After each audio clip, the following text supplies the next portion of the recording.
Hi, I'm McKinley Strother. I'm so excited to participate in Read Across America Day and bring this story to you.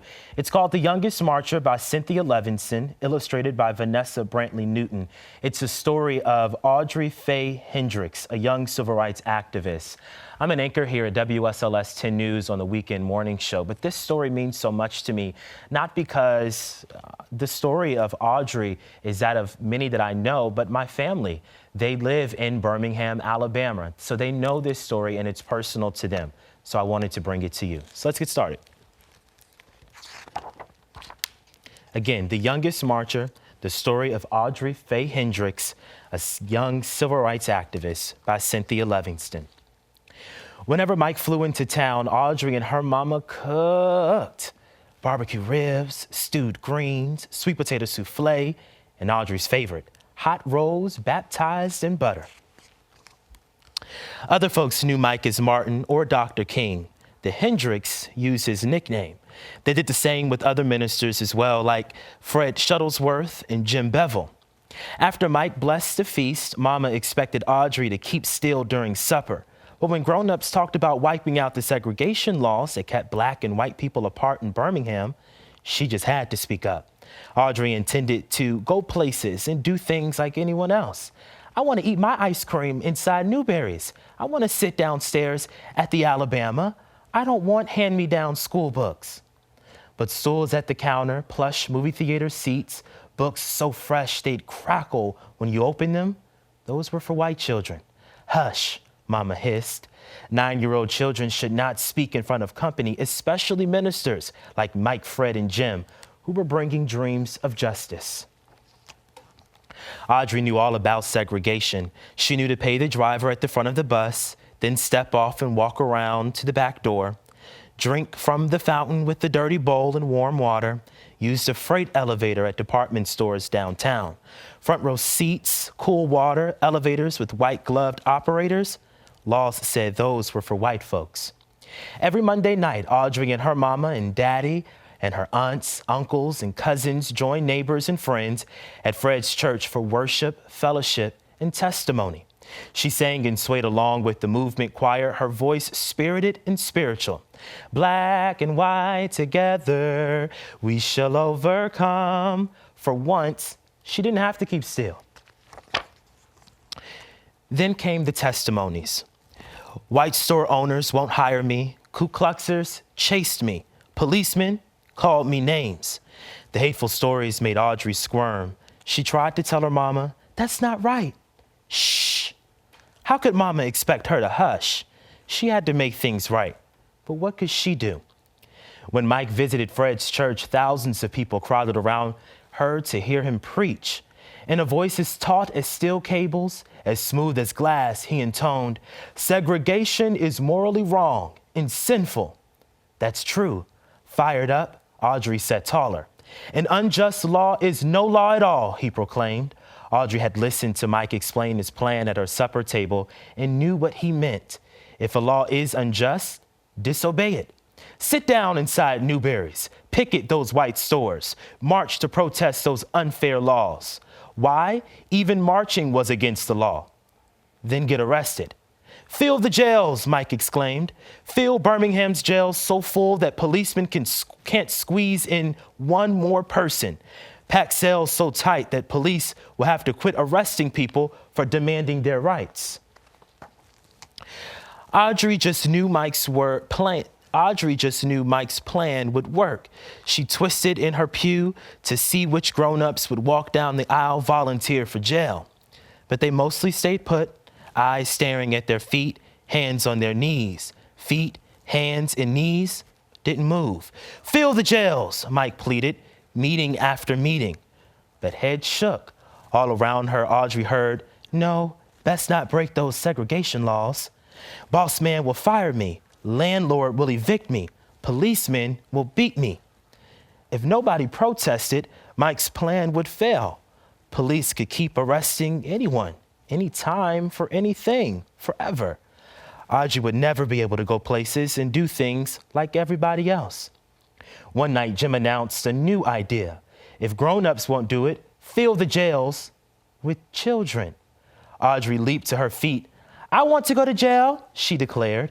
Mama looked deep and saw that Audrey's eyes begged, please.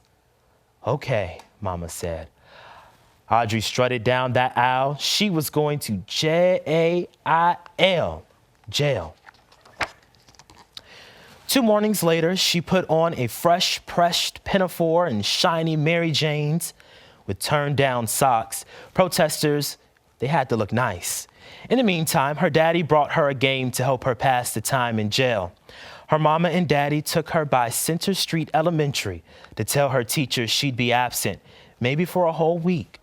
Miss Willis wrapped her arms around her. Audrey knew she was proud of her. She said goodbye to her grandparents. You'll be fine, her grandmother said. She knew Audrey would be brave. So did Audrey. Then her mama and daddy drove her to 16th Street Baptist Church, where the children were gathering. Even before she reached the door, Audrey heard loud voices chanting freedom songs. Inside, hundreds of big kids called out to friends and crowded around signs for their high schools. Parker, Carver, her head swiveled. Where was the sign for Center Street Elementary? She was the only protester from her school, the youngest child in the whole church, and she knew no one. Audrey huddled by her parents in the basement. But when Jim lined her up with the others 2 by 2 and the doors swung open, Audrey straightened up. She was going to break the law and go to jail to help make things right. Clutching a protest sign in one hand and her game in the other, Audrey marched out the door. She stumped and sang, "Ain't gonna let nobody turn me around, turn me around, turn me around." Half a block from the church, a white policeman stopped Audrey. He pointed toward a police van. Sentence, 1 week in juvenile jail. A matron locked Audrey into a day room with 24 other girls, all older, all bigger, all strangers. Audrey sat down alone and slipped the cover off her game. "I told you to sit down," the matron yelled. Audrey jumped. She didn't remember to stand up. The matron dragged her to a dark, empty room. "When I tell you to do something, you do it," she commanded, "or I'll leave you here." Trembling, Audrey quietly followed the matron back to the day room, put away her game, lay down her head, and cried. Jail was harder than she thought, and she wasn't fine after all.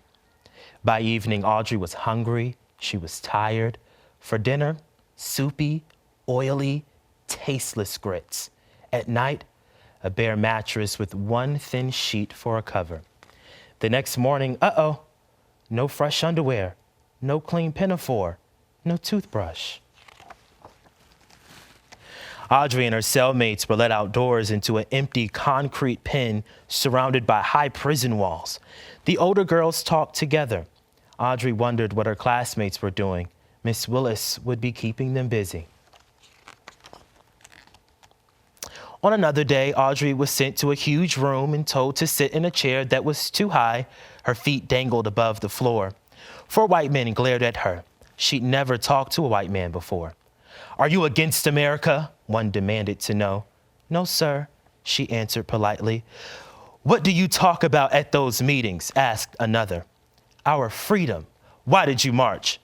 "To go places and do things like anybody else." What was wrong with that? Every mealtime, Audrey stared at greasy grits. She could barely spoon them into her mouth, let alone swallow them. Every night, the cot's wire springs jabbed. Every morning, she had nothing to do but sit alone with her game.